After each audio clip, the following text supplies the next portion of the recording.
Pak Janda itu mengatakan, saya tidak memberikan seringkali memberikan statement-statement itu mengarah kepada hal-hal yang sifatnya murtad.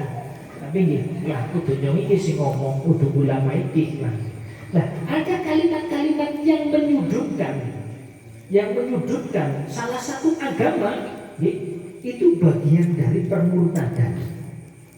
Ngomong Islam itu ajaran yang enggak benar. Misal orang mau ngomong ngoten niku, walaupun dia bercanda, dia sudah dihukumi murtad. Makanya butuh kita itu hati-hati dalam berbicara. Dan Yunsewu ada lagi beberapa orang yang sering saya baca itu ada tidak ngetos lah, mungkin sering yang mengatakan demikian. Itu bukanlah sebagai cerminan.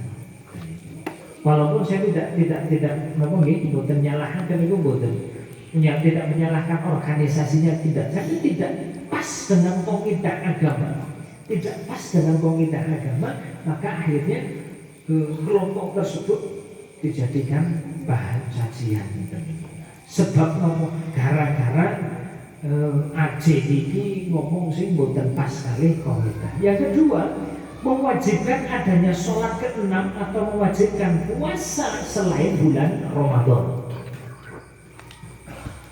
Kemudian yang saya maghrib, isya, subuh, zuhur, dan asar.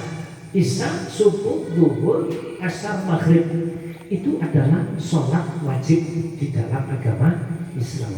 Ketika ada seseorang memunculkan satu sholat yang baru kemudian dikatakan sebagai suatu kewajiban, maka itu bagian daripada riddah.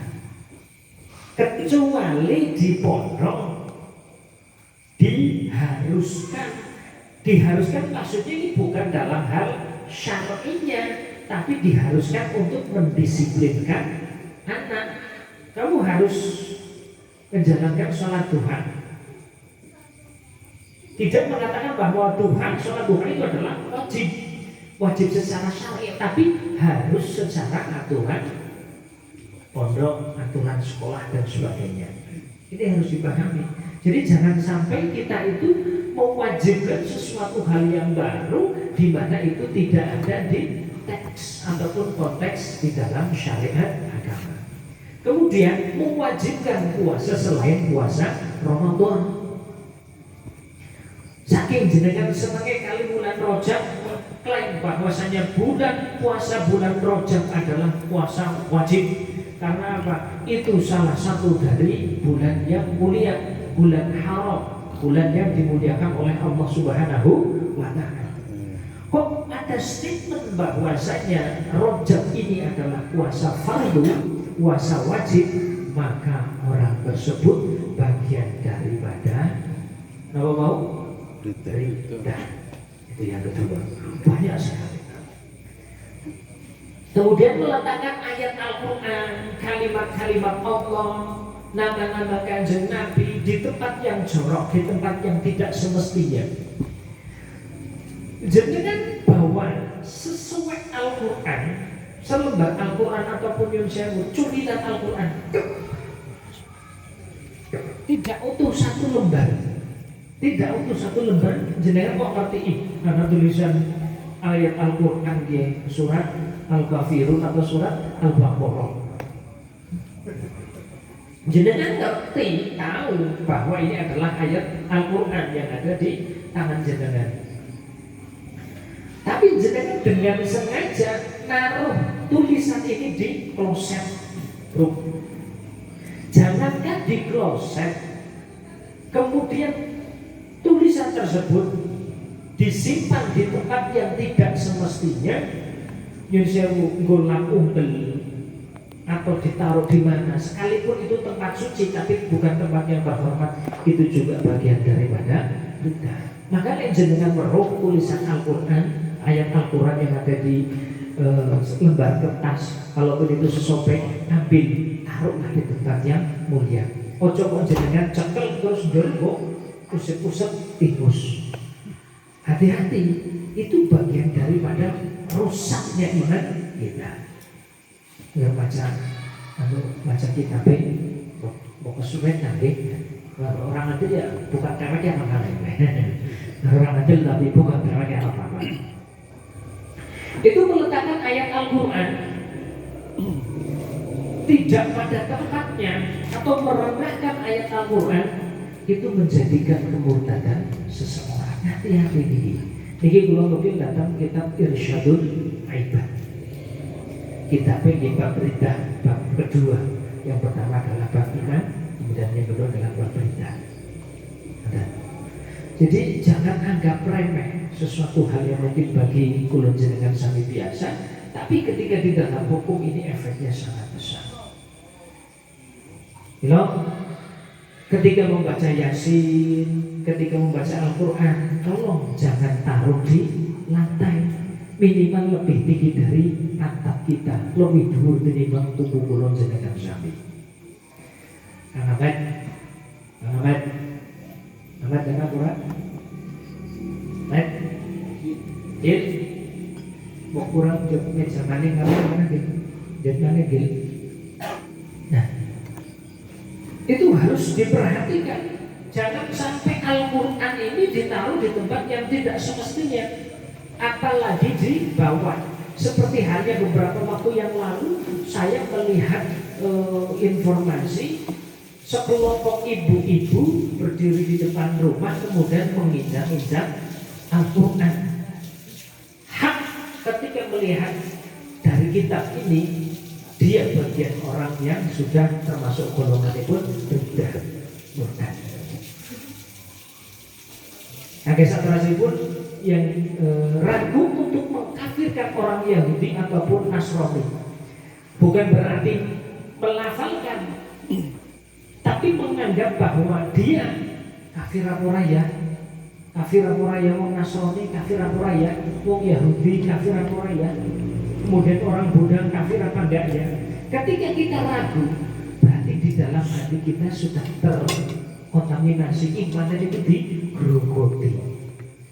Kita harus yakin bahwa orang Nasrani adalah orang kafir, sekalipun kita tidak melafalkan kafir. Boleh kita mengatakan dia non-Islam. Kita mengatakan non-Islam itu juga bagian bahwa kita mengakui mereka adalah orang-orang kafir. Walaupun yang sewu sekarang kadang-kadang menjadi hal yang mungkin panas lah, menjadi bola panas. Wah, kelompok ini senang mengkafir-kafirkan, itu tidak. Seandainya kita mengatakan bahwa mereka adalah non-Islam, itu juga sebagai pengakuan bahwa mereka adalah orang-orang kafir. Karena apa? Orang Islam sudah barang pasti beriman, tidak mungkin kafir. Jangan ragu ketika kita menganggap orang lain ataupun orang Yahudi ataupun Nasrani itu orang-orang kafir. Kita harus yakin bahwa mereka adalah orang-orang kafir, orang-orang yang tidak beriman kepada Allah. Inti dari kafir adalah tertutup hatinya, tidak menerima ataupun tidak beriman kepada Allah atau tidak beriman kepada Nabi Allah Muhammad SAW. Itu yang kita. Kemudian kita mengingkari adanya Nabi, bahkan manusia umat, bukan hanya Nabi Muhammad saja. Kita mengingkari salah satu dari 25 Nabi yang wajib kita pahami, wajib kita ketahui. Dan kita mengingkari 4 kitab ini, kitab yang asli tapi ini, itu juga bagian daripada riddah. Hati-hati ini. Jenengan boten percaya datang kitab Zabur. Ada orang yang tidak percaya terhadap kitab Taurat atau tidak percaya terhadap kitab Al-Quran, orang itu sudah murtad. Sebab 4 hal ini, 4 perkara ini, kitab 4 ini wajib kita imani kebenarannya. Tapi sing dimaksud begini, kitab-kitab sing mriku dipun hasto, dipun dawuhaken saking Allah Subhanahu wa taala kepada nabi-nabi, bukan maaf, bukan kepada Yesus, bukan. Kemudian ini yang sering terjadi, lebih mudah-mudahan kita jangan sampai melakukan. Tapi sebagian orang mengatakan itu tidak apa-apa. Tapi karena memang saya ngambilnya dari kitab Irsyadul Ibad, ya saya kasih informasi ke penjenengan. Pergi ke gereja, ke gereja dengan menggunakan pakaian mereka. Ditulis. Kita pergi ke gereja menggunakan pakaian seperti halnya pakaian ibadah mereka. Itu bagian daripada riddah.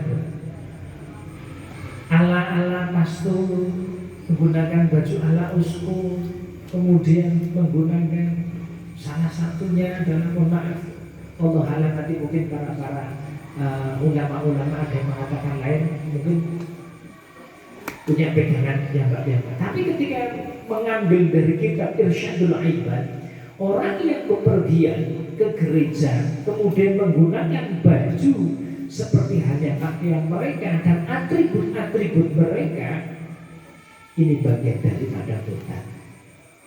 Pastor nopo nggih sing lambene ireng atau pendeta niku nggih? Pakai jas pendeta. Pastor, nah, pastor ya pakai baju hitam, kemudian yang ada selepan di perutnya nih, nah itu bawa tasbih, kemudian bawa air suci, itu pastor. Seseorang yang memiliki wong Islam tapi menggunakan baju pastor kemudian pergi ke gereja, ini sudah disebut sebagai riddah. Sekalipun tidak mengamalkan ajaran tersebut. Ini jari kita Irsyadul Ibad. Kemudian yang selanjutnya adalah menghalalkan sesuatu yang mutlak keharamannya. Menghalalkan sesuatu yang mutlak keharamannya seperti halnya khinzir, halal, khamr. Ada orang mengatakan khamr itu halal, khinzir itu halal, kemudian kalb itu halal, berarti dia sudah murtad menurut kitab Irsyadul Ibad. Ya bagaimana ketika seseorang ini di hutan makan babi, makan anjing, kemudian makan ular? Bagaimana? Tetap itu makanan-makanan haram. Tidak bisa sesuatu haram itu yang sudah mutlak kemudian berubah menjadi halal, tidak bisa. Lantas bagaimana orang-orang yang makan di hutan seperti itu? Itu dimakfuk, di ngapurani, pengecualian. Jadi selamanya yang namanya khinzir, yang namanya anjing, yang namanya khamr, ketika khamrnya adalah khamr mutlak, maka keharamannya juga selamanya mutlak. Orang nono ceritane celeng itu jadi halal. Udah. Kangge sakerasipun inggih punika, seseorang yang ingkar terhadap hari akhir, ingkar terhadap kebangkitan, ingkar adanya alam kubur, ini juga orang-orang yang riddah, orang-orang yang murtad. Begini, ateis adalah tidak mempercayai adanya Tuhan. Tapi yang harus digarisbawahi, sebetulnya ateis ini percaya kepada Tuhan, cuma dia tidak mau mengakui. Contohnya apa? Kalimatnya begini: ateis adalah tidak mempercayai adanya Tuhan. Jadi kira-kira yang tidak dipercayai itu ada atau bukan? Ada dulu, harus ada dulu. Berarti kayak mau ateis. Orang ateis ini tidak mempercayai Tuhan. Berarti Tuhan ini harus ada terlebih dahulu, kemudian orang-orang ini muncul, kemudian tidak mempercayai adanya Tuhan. Aku orang ngandel nontonnya pangeran, aku orang ngandel anaknya Tuhan. Jadi ketika disebut tidak percaya terhadap Tuhan, Tuhan itu sudah ada terlebih dahulu. Jadi sebetulnya orang-orang ateis ini dia percaya kepada Tuhan, tapi dia tidak mengakui. Orang ini orang gentleman, orang mengakui. Lajeng ingkar terhadap mukjizatnya Allah yang diberikan kepada para nabi. Ini bagian daripada murtad. Orang-orang kemudian selanjutnya adalah orang yang tidak mempercayai mukjizatnya Allah kepada para nabi dan tidak mempercayai persahabatan antara Sayyidina Abu Bakar dengan Nabiullah Muhammad SAW. Ini juga bagian daripada orang-orang yang murtad. Seperti halnya orang-orang Khawarij, seperti halnya orang-orang Syiah yang tidak percaya tentang persahabatan antara Nabi Muhammad SAW dengan Sayyidina Abu Bakar As-Siddiq. Dia juga bagian daripada orang-orang yang murtad. Kaki satrasipun kita meskipun tidak sezaman dengan Nabi, itu mencaci maki Nabi Muhammad SAW niku tetap golongannya wong sing murtad. Jadi lek wonten wong ngaku Islam kok ngenyek ngalang Kanjeng Nabi Muhammad niku bagian daripada murtad. Orang tidurlah keimanannya. Nah, dulu orang Khawarij ini mengatakan Aisyah pernah berzina. Di kitab Irsyadul Ibad ini seseorang yang menganggap Aisyah ini pernah berzina, Aisyah garwane Kanjeng Nabi, Aisyah putri Abu Bakar ini pernah berzina, berarti dia orang yang ridha. Ampun bisa-bisa kula jenengan sampai lagi ngatur akan mau Syiah. Sebab orang Syiah ini sangat benci kepada Aisyah dan Abu Bakar, mengatakan bahwa Aisyah pernah berzina dan sebagainya. Lajeng jenengan nate mireng orang di Sulawesi kalau nggak salah itu Pak Musotek, dari Singketos boleh? Pak Musotek itu loh, Musotek yang mengaku menjadi nabi itu loh. Orang yang mengaku menjadi nabi, dia sebetulnya sudah murtad. Dan itu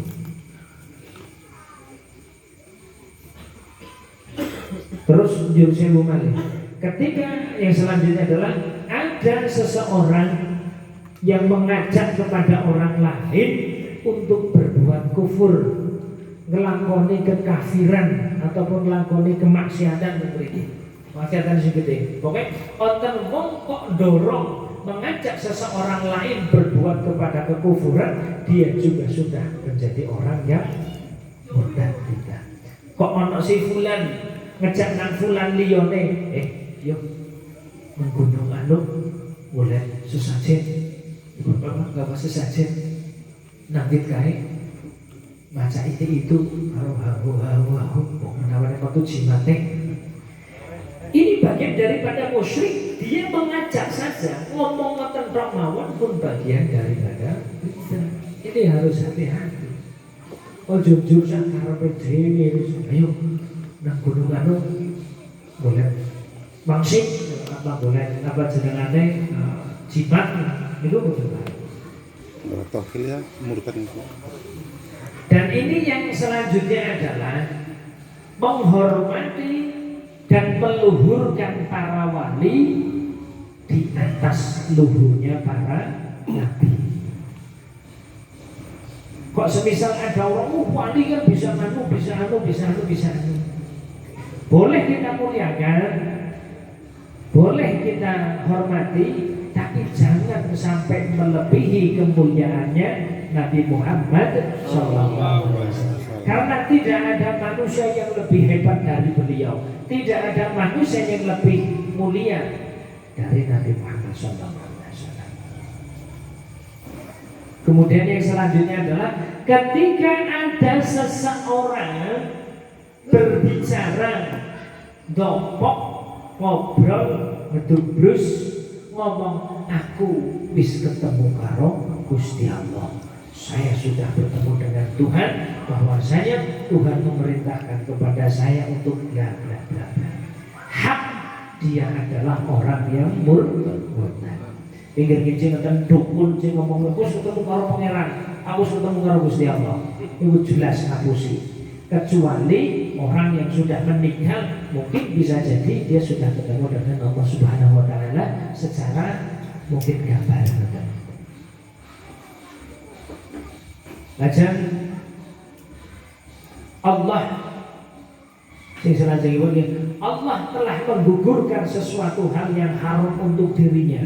Kok ngomong aku wis oleh orang sholat, aku wis oleh bersetubuh tanpa harus menikah, aku sudah begini. Pokoknya ngomongakan perkara-perkara sing haram, dia sudah diizinkan oleh Allah atau secara syariat dia sudah diperbolehkan, dia juga sudah murtad. Seperti halnya ketika dulu Syekh Abdul Qadir Al-Jilani qaddasallahu sirrahul aziz ditemoni nang wujud menungso, wujud apa jenengane kukus apa nggih carane asap putih, ngomongnya beriku ada suara, wahai Abdul Qadir, sudah dihalalkan atasmu segala sesuatu yang telah diharamkan. Nah, ketika ada orang ngomong kok perkara-perkara sing haram itu wis dihalalkan, berarti secara otomatis dua sudah ridha. Selanjutnya adalah menambahi kalimat-kalimat di dalam Al-Quran dan menjelaskan bahwa ini adalah wahyu, ini adalah petuah dari Allah Subhanahu wa taala. Surat Al-Fatihah ditambahi nanti dari sangat ayat. Niku cara tembungane men luwih afdol. Ditakoni apa sih? Wah nyori dawuh kang Gusti Allah, ayatnya wis dadi kok ditambahi siki zaman modern, dadi ayatnya dadi sangat. Nah, ini beberapa penggalan yang saya sampaikan, sebetulnya masih banyak sekali. Beji kulaturaken malih ben dadi catatan kula panjenengan sami. Na'udzubillah tsumma na'udzubillah, ojo nganti kegolong dari wong-wong sing murtad. Padahal perkorone cilik, sering tidak kita sadari bahwa guyon-guyon, obrolan-obrolan ringan itu akan menjadikan kita murtad. Bilong daripada sesok kula jenengan sami rugi kapitunan alam akhirat mergo ora ngerti becik ngaji sekalipun niku sithik-sithik. Niku dikatakan bahwa wonten setunggal hadis kita Qur'anul Nasih, sekalipun orang yang ngaji tidak memegang pena, tidak memegang kitab, dia hanya mendengarkan saja, itu sudah dimuliakan oleh Allah, sudah mendapatkan pahala sebagai orang-orang ngaji pada umumnya. Amin Allahumma. Niku yang saya pulang-pulangkan, kok mulai wonten sing dari paham ada muskil di mana diaturaken mawon. Wallahu a'lam bishawab.